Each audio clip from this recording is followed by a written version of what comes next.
E então vamos ler aqui o texto. Diz assim: depois de muito tempo, tendo se tornado a navegação perigosa, e já passado o tempo do dia do jejum, admoestava-os Paulo, dizendo: senhores, vejo que a viagem vai ser trabalhosa, com dano e muito prejuízo, não só da carga e do navio, mas também da nossa vida. Observe bem a advertência que o apóstolo traz para as pessoas com relação à situação que lhes esperavam, caso eles prosseguissem a viagem, né? Mas o texto continua dizendo: mas o centurião dava mais crédito ao piloto e ao mestre do navio do que ao que Paulo dizia. Não sendo o porto próprio para invernar, a maioria deles era de opinião que partisse dali, para ver se podiam chegar a Finice, e aí passar o inverno, visto ser um porto de Creta, o qual olhava para o nordeste e para o sudeste. Soprando brandamente o vento sul, e pensando eles ter alcançado o que desejavam, levantaram uma âncora e foram costeando mais de perto a ilha de Creta. Entretanto, não muito depois, desencadeou-se do lado da ilha um tufão de vento. Um tufão. Essa semana não sei se vocês já teve um dia que choveu, mas foi uma ventania, vocês lembram? Gente, aquilo ali não é nada comparado ao que acontece na Europa, ou na Ásia, né? Vem aquela ventania, você fala: meu Deus, né? E eu então estava lá em alto mar e veio um tufão de vento chamado Euroaquilão. Deram até o nome lá para esse tufão, né? E sendo o navio arrastado com violência, sem poder resistir ao vento, cessamos a manobra e nos fomos deixando a levar. Se renderam, né? Porque diante daquele tufão não podia fazer nada, né? Passando sobre a proteção de uma ilhota chamada Cauda, a custo conseguimos recolher o bote. E levantando este, usaram de todos os meios para cingir o navio, e temendo que dessem na Sirte, arriaram os aparelhos e foram ao léu.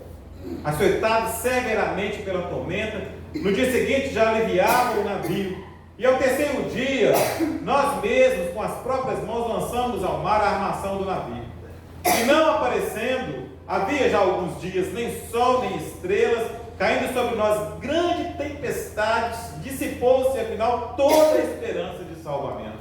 Queria que os irmãos atentassem bem para esse versículo aí também. Olha só a situação. Há dias eles não viam o sol, há dias eles não viam nem estrelas, o céu estava completamente nublado, com a tempestade, com chuvas torrenciais, e eles naquela situação, ao ponto de toda a esperança de vida se esvair. Havendo todos estado muito tempo sem comer, porque quando a gente está aí desesperado, a fome até vai embora, né? Quando você está aflito, quando está angustiado, não é assim que acontece? A pessoa perde a fome, perde o apetite, e eles estavam sem comer. Então Paulo, pondo-se em pé no meio deles, disse: senhores, na verdade era preciso terem me atendido a não partir de Creta para evitar esse dano e perda. Então Paulo, nesse momento, ele faz as pessoas relembrarem aquilo que ele tinha falado lá atrás. Paulo não era qualquer pessoa. Paulo era um homem de Deus. Não era uma pessoa qualquer, né? Então ele faz essa advertência e chama as pessoas a relembrar aquilo que ele estava dizendo. Mas ele continua então falando: mas de agora eu vos aconselho bom ânimo, porque nenhuma vida se perderá de entre vós, mas somente o navio. Olha só que interessante, porque esta mesma noite um anjo de Deus, de quem eu sou, olha só que interessante como é que Paulo se refere, de quem eu sou e a quem sirvo, esteve comigo. E esse anjo então disse a Paulo: Paulo, não temas, não temas, é preciso que compareças perante César, e eis que Deus, por sua graça, te deu todos quantos navegam contigo. Observe que agora a coisa começa a mudar, porque aquelas pessoas agora elas estavam sendo, vamos colocar aí, né? Meio que por tabela, né? Sendo protegidas, né? Sendo protegidas e sendo guardadas, porque estavam agora sendo guardadas ali na pessoa de Paulo. Portanto, senhores, Paulo continua dizendo, tende bom ânimo, mais uma vez ele fala, né? Tende bom ânimo, pois eu confio em Deus, que sucederá de modo porque lhe foi dito. Porém, é necessário que vamos dar uma ida. Quando chegou a 14ª noite, sendo nós batidos de um lado para o outro no mar Adriático, por volta da meia-noite, pressentiram os marinheiros que se aproximavam de alguma terra. E lançando o prumo, acharam 20 braças. Passando um pouco mais adiante, tornaram a lançar o prumo, acharam 15 braças. E receosos de que fôssemos atirados contra lugares rochosos, lançaram da popa 4 âncoras e oravam para que rompesse o dia.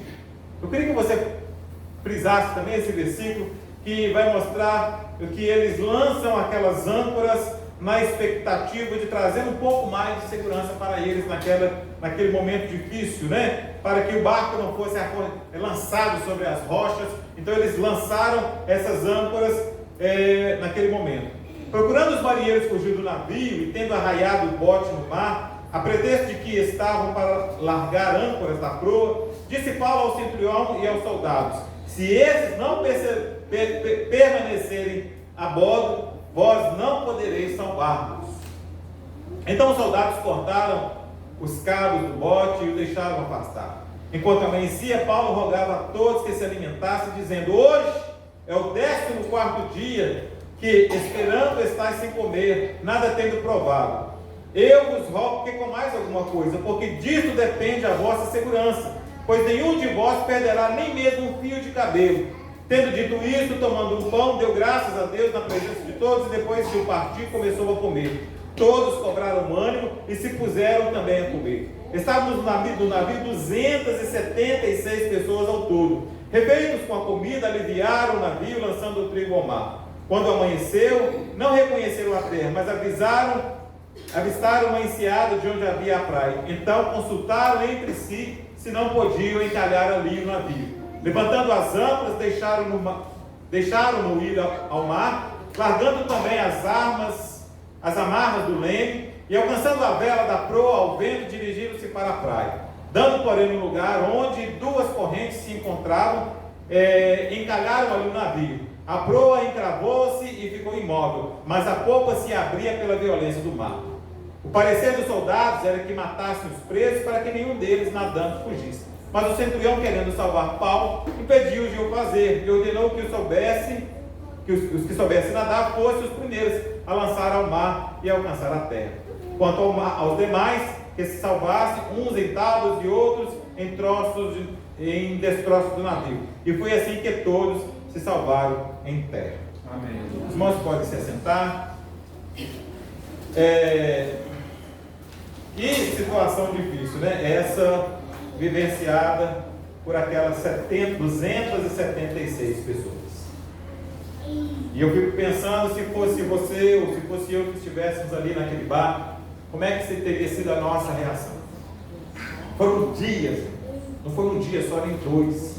Só nesse período de comer, 14 dias. Por um bom período eles não sabiam o que era sol, o que era estrela. E ali naquela peleja, naquele sofrimento, e chega um determinado momento que a esperança se vai. A esperança se vai. Mas então nós vamos ver aqui, ler algumas coisas com relação à vida de Paulo. A pessoa de Paulo ali naquele barco foi a razão, o motivo pelo qual aquelas pessoas não pereceram. E aí eu fiquei lembrando de uma coisa, meus irmãos, quando eu estava lendo sobre isso, e pensando justamente sobre a igreja. O que ainda mantém o mundo aí preservado, entre aspas, né? É a igreja de Jesus. Amém, Jesus. O dia que a igreja sair desse lugar, imagine bem o que vai ser, né? O que vai ser. Mas, pois bem, então, âncoras na tempestade, firmeza em meio ao caos. Paulo, ele sai do porto da Judéia para a Itália como prisioneiro, a fim de se apresentar ao imperador romano César. No trajeto, uma grande tempestade se levanta e por vários dias ficam à deriva, sendo levados de um lado para o outro, pelo vento e pelo mar agitado. Situação muito complicada e difícil. Para que o navio não arrebentasse em uma rocha, como nós lemos agora há pouco, em um esforço para salvar o navio e as suas próprias vidas, aquelas pessoas lançam ali 4 âncoras no mar. Era essa a expectativa daquelas pessoas, eles lançaram aquelas âncoras, mas quando a gente observa o texto aqui, esse navio aqui ele se perdeu. Exatamente da forma como Paulo havia dito. Esse navio já não tinha mais nada, havia apenas destroços e todas as vidas elas foram preservadas. Infelizmente essas âncoras se mostraram incapazes, ineficientes diante da tempestade e o navio acabou por se perder. No entanto, a bordo desse navio estava um homem chamado Paulo. Ele era um homem especial.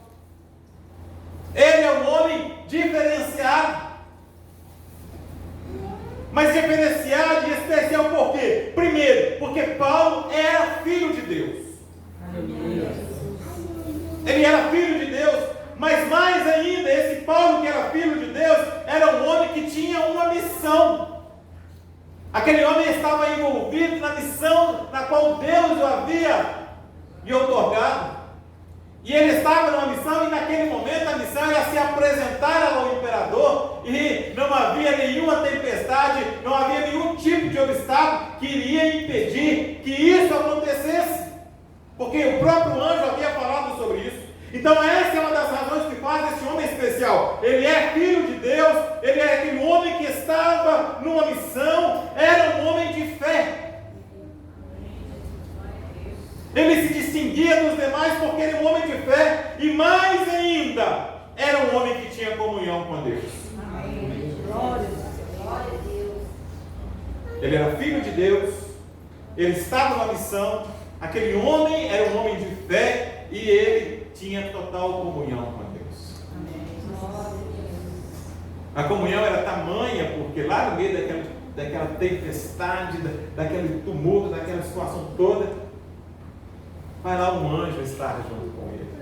Amém. Glória a Deus. Me lembrei de Jesus quando ele estava naquele barco, e lá os ventos, o mar agitado, e Jesus estava dormindo. Por causa de quem Paulo era, Paulo estava ancorado no meio daquela tempestade, mesmo que aquele navio não estivesse. Diferente das 275 pessoas, Paulo era um homem que estava ancorado, ele estava firmado, ele estava seguro naquele que o chamou, naquele com o qual ele tinha comunhão, naquele com o qual ele tinha relacionamento. Então ele estava seguro, ele estava firme. Glória a Deus. Aqueles marinheiros jogaram as âncoras no mar na tentativa de firmar o navio, e essas âncoras falharam. Ao ler este texto, nós percebemos também que Paulo também tinha, podemos citar aqui 4 âncoras, e essas âncoras o firmaram durante a tempestade. Mesmo que o navio tenha sido abalado e danificado, Paulo conseguiu permanecer firme e forte. Ele conseguiu permanecer firme e forte. E a pergunta que nós fazemos para nós mesmos: nós permanecemos firmes e fortes perante as tempestades que nós passamos? Amém. Glória a Deus. Glória a Jesus. Porque tempestades, todos nós estamos sujeitos. Todos nós já passamos ou iremos passar. Então, no meio daquele caos,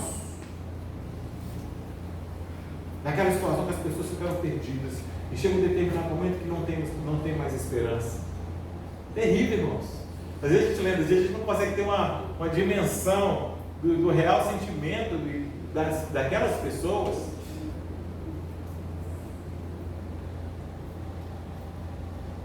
Mas não foi uma situação fácil. Então nós vamos observar Paulo, que ele possuía essas âncoras, que o mantiveram exatamente desta forma, estável, durante aquela tempestade. Equilibrado.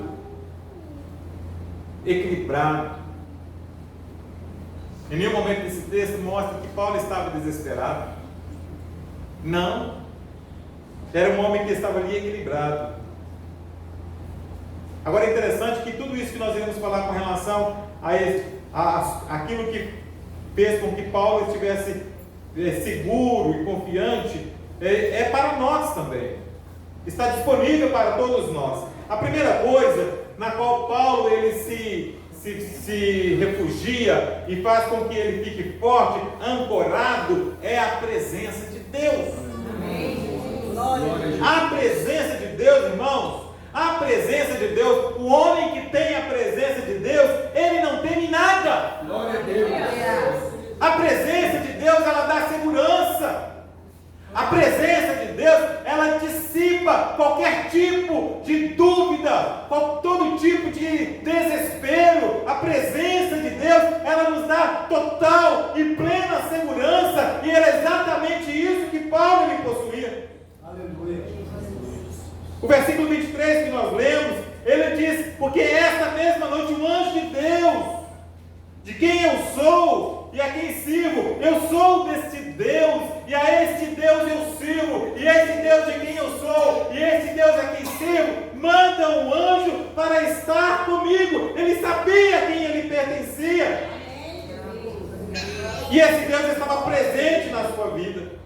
E mesmo então, no meio da tempestade, Paulo sabia que não estava sozinho. O Senhor veio a ele para ministrar paz ao seu coração.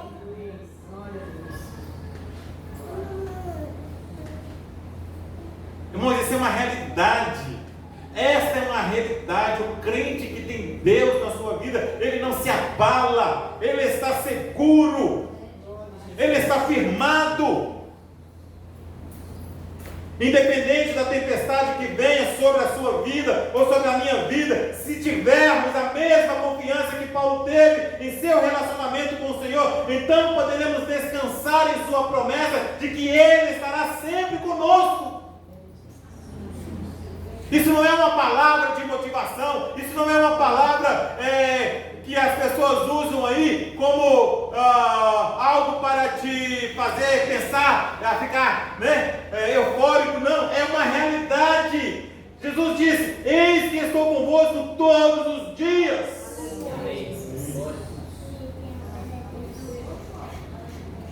Precisamos estar seguros e confiantes daquilo que Jesus disse. O autor aos Hebreus, ele faz menção lá do Velho Testamento, dizendo assim, em Hebreus capítulo 13, versículo 5, que o Senhor disse assim: olha, de maneira alguma te deixarei, nunca, jamais te abandonarei. Isso, meus irmãos, é todo tempo, é em todo momento. E a gente vai compreender isso, meus irmãos, quando nós estamos passando pela situação. Lembra que o salmista disse: ainda que eu ande pelo vale da sombra da morte, não temerei mal algum, porque tu estás comigo. Glória a Deus. Aleluia. Tu estás comigo. A presença do Senhor em nós, irmãos, isso não é uma teoria, isso é uma prática, isso é uma realidade espiritual. Ele está comigo, Ele está com você. Você pode estar abatido hoje, mas Ele está com você. Você pode estar angustiado, mas Ele está com você. Que incentivo é saber que nunca enfrentaremos um instante da vida por conta própria. Todo passo, todo vale, toda montanha será agraciada pela sua presença. Aleluia. Seremos agraciados pela presença do Senhor em todo o tempo. E seria uma bênção se desfrutássemos da presença do Senhor como Paulo. Mas mesmo quando você não pode vê-lo, Ele ainda está lá, agindo, presente, protegendo, sendo Deus em nossas vidas. Louvado é o Senhor. Aleluia. No no meio daquele caos, uma situação extremamente difícil, Paulo sabia que o Senhor estava ali com ele. Então era assim uma âncora na qual Paulo estava firmado, a presença do Senhor. Aleluia. Uma outra âncora na qual ele se firmava era nas promessas de Deus. Havia uma promessa. O verso 24 ele diz assim: o anjo diz assim: Paulo, não temas, é preciso que compareças perante César, é preciso, é necessário, e eis que Deus, por sua graça, te deu todos quantos navegam contigo. Portanto, senhores, tende bom ânimo, pois eu confio em Deus que sucederá do modo porque me foi dito. Havia uma promessa de Deus ali para ele naquele momento. Você vai ter que apresentar a ele, e em Paulo já estava seguro, porque ele poderia até morrer ali, né? Mas havia uma promessa de Deus dele que ele deveria se apresentar ao imperador. Então, Paulo agora ele estava firmado exatamente na promessa de Deus. Então, quando Paulo enfrentou aquela longa e terrível tempestade, o Senhor veio a ele com uma promessa preciosa. Ele lembrou a Paulo que ele estaria diante de César e que todos que estavam no navio deveriam ser poupados também. Para Paulo, apenas ter uma palavra de Deus era o suficiente para ancorá-lo e dar-lhe segurança necessária. Se o Senhor disse isso, acabou. O Senhor disse isso, acabou. Aleluia. A palavra do Senhor, a promessa do Senhor, as suas promessas, meus queridos irmãos, elas são firmes e verdadeiras. As promessas do Senhor, elas são firmes e são verdadeiras. Sabe por quê? Porque é impossível que Deus minta. Glória a Deus. Aleluia. É impossível que Deus minta. A palavra do Senhor diz: seca-se a erva, cai a sua flor, mas a palavra de nosso Deus, ela permanece eternamente. Ela permanece eternamente. A palavra do Senhor permanece eternamente. Firmados na promessa. Eu não sei se você já teve a oportunidade de ler o livro O Peregrino. E lá tem um determinado momento lá, que nós temos lá Cristão, que era o personagem principal do livro. Esperançoso era um amigo que estava junto com ele naquela jornada, no caminho. E de repente eles são aprisionados num castelo, um castelo que chamava Castelo da Dúvida. E quem aprisiona Paulo e Esperançoso nesse Castelo da Dúvida era nada mais, nada menos do que o personagem Desespero, Gigante Desespero. E esse Gigante Desespero tinha como esposa incredulidade. E esse Gigante Desespero, ele traz muito sofrimento e oprime muito cristão e esperançoso, e vai fazendo ali uma tortura muito grande. Chega em determinado momento que ele fica tentando levá-los ao suicídio. E havia muitas pessoas que haviam morrido ali naquele Castelo da Dúvida. Inclusive ele chega a mostrar lá os ossos das pessoas que foram ali e as suas vidas se perderam ali naquele Castelo da Dúvida por causa da pressão que era feita por aquele desespero, com a influência da sua esposa incredulidade. E lá no livro vai dizer o seguinte, que no sábado à meia-noite os peregrinos começaram a orar até ao quase o arraiar da manhã. Antes de amanhecer, o bom cristão irrompeu em um discurso e ele disse: que tolo tenho sido em ficar neste calabouço terrível, quando poderia sair livremente.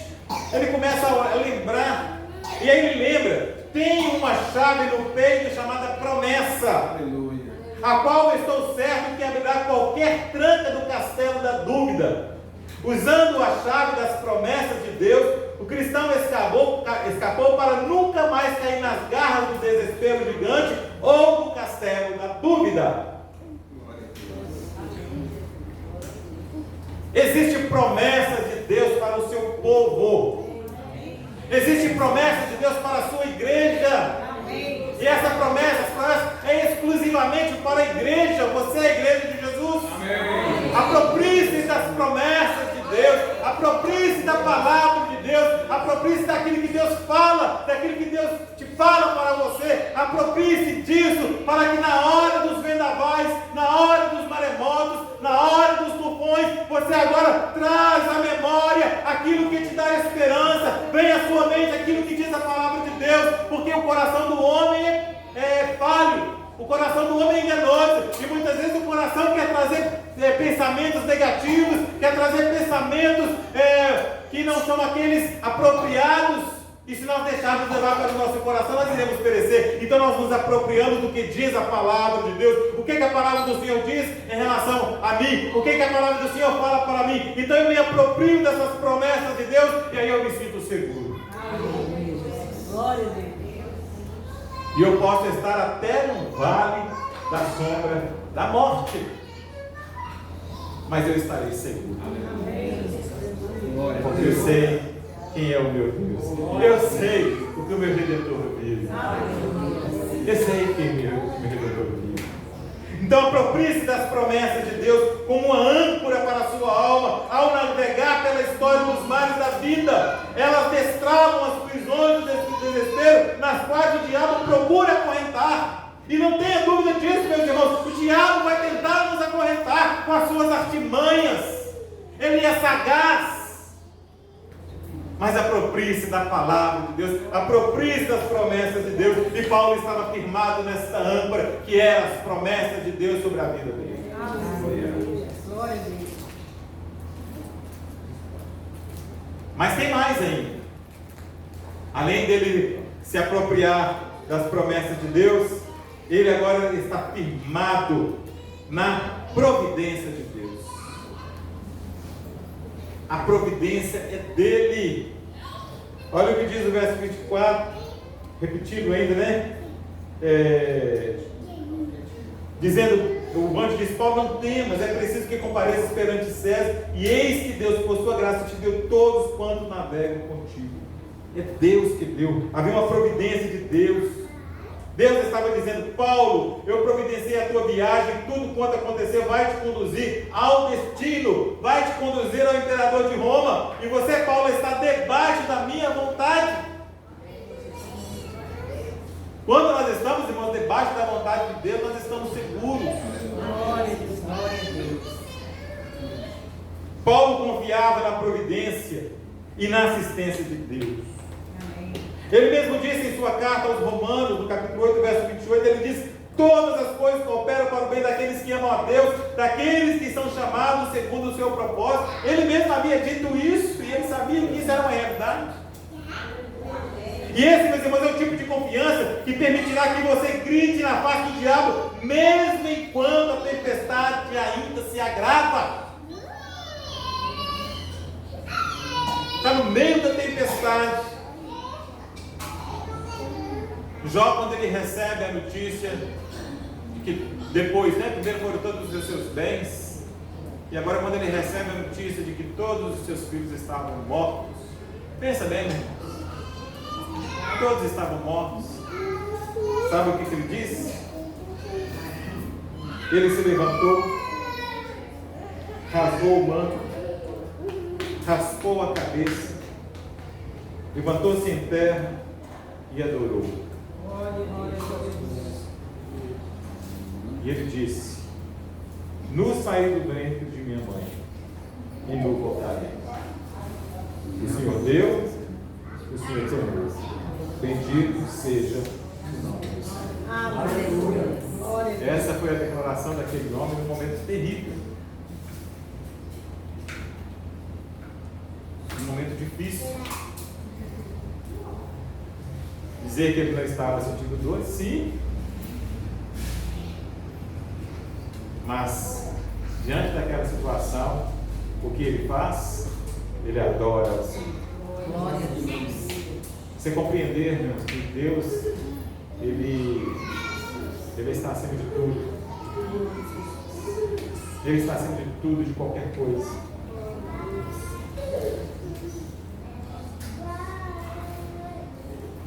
Mesmo diante da promessa de Deus, conforme nós lemos no texto, os homens do navio lutaram, eles temeram e se preocuparam no meio da tempestade. Havia apenas um homem a bordo, que estava equilibrado e em paz. Havia um homem que estava em paz no meio daquele caos. Por quê? Porque ele creu em Deus. Ele se relacionava com Deus. Ele tinha comunhão com Deus. Ele sabia que Deus estava trabalhando e usou esta verdade como uma âncora para a sua vida. Trazendo para os nossos dias, em que os homens estão abandonando o navio a um ritmo alarmante. As tempestades da vida os atacam e eles fogem da igreja. É importante lembrarmos que o melhor lugar para se estar nas tempestades da vida é no navio. Lembra aqueles dois homens que queriam sair? O que Paulo falou? Se sair, vai morrer. Se você deixar o navio, poderá enfrentar a fúria da tempestade por conta própria. Se você ficar onde o Senhor o plantou, pode ter certeza de que o trabalho providencial dele em sua vida será realizado até o fim. Amém. Você vai pular do barco? Você vai se lançar ao mar? Ou você vai permanecer no barco, apesar das tempestades e das situações?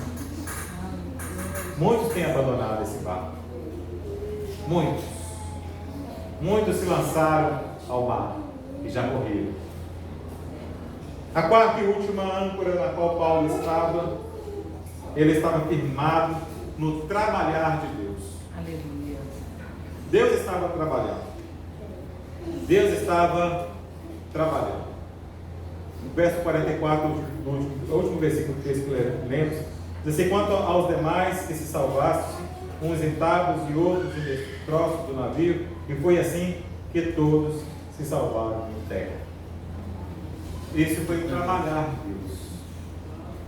Todas as pessoas foram preservadas. Todas. Glória a Deus. Todas as pessoas foram preservadas. Inclusive aqueles que queriam pular fora, né? Não saíram, porque a promessa é que todos seriam preservados. Porque Deus estava trabalhando. Porque se eu disse a Paulo, e o que Paulo acreditava que aconteceria, aconteceu. Todos chegaram em segurança à costa. Deus guardou a sua palavra e Ele poupou todas as vidas. Todas as vidas.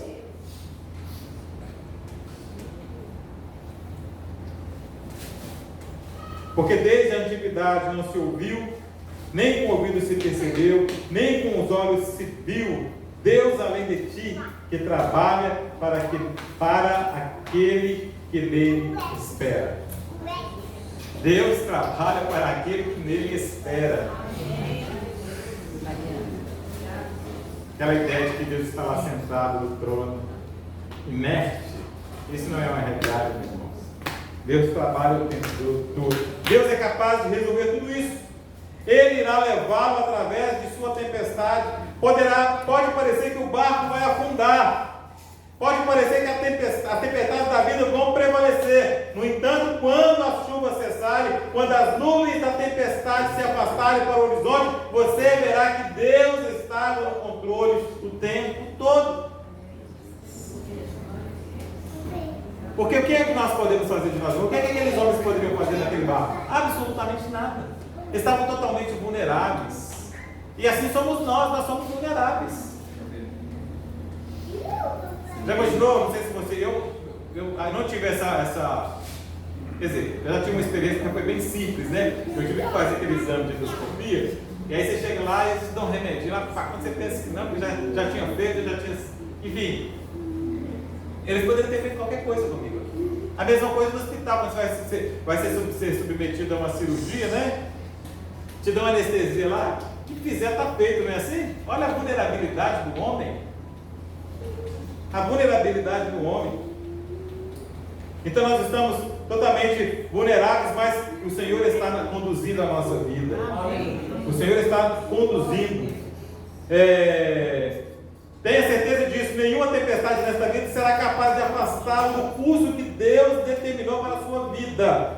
Ele o protegerá durante a tempestade e o entregará com sucesso ao povo seguro da sua glória.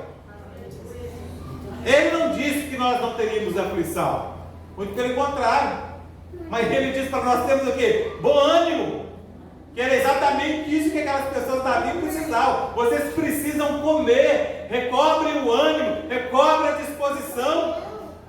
Deus não quer que no meio da tempestade, meus irmãos, que nós nos recolhemos em nosso quarto, deitemos em nossa cama e colocamos um cobertor e lá fiquemos.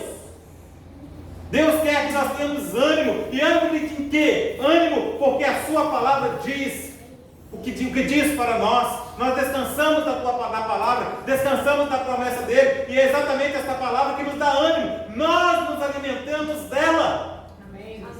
Da mesma forma como aqueles homens naquele navio precisavam se alimentar do pão para recobrar ânimo, espiritualmente nós precisamos nos alimentar da palavra, porque esta palavra, alimentados por ela, nós somos fortalecidos.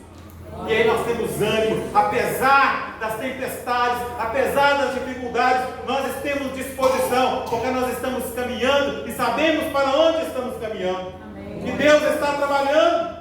Ele disse: não se turbe o vosso coração, crede em Deus, crede também em mim.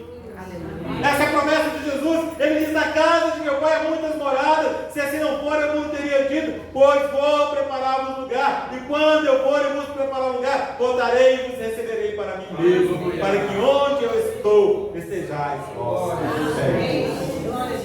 Você quer ir para lá, meu irmão? Você deseja ir para lá?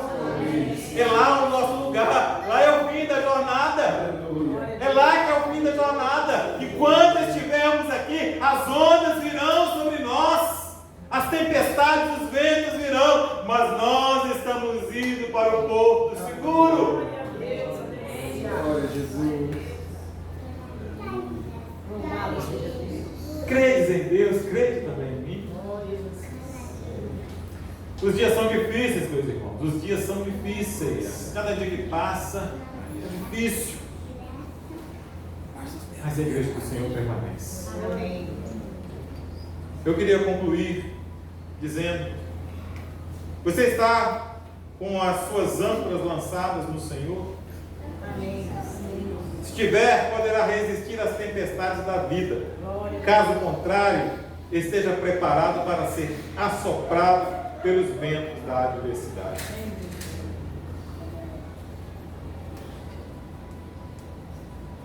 E hoje é dia oportuno para fazer uma oração e dizer: queria que você fechasse os seus olhos.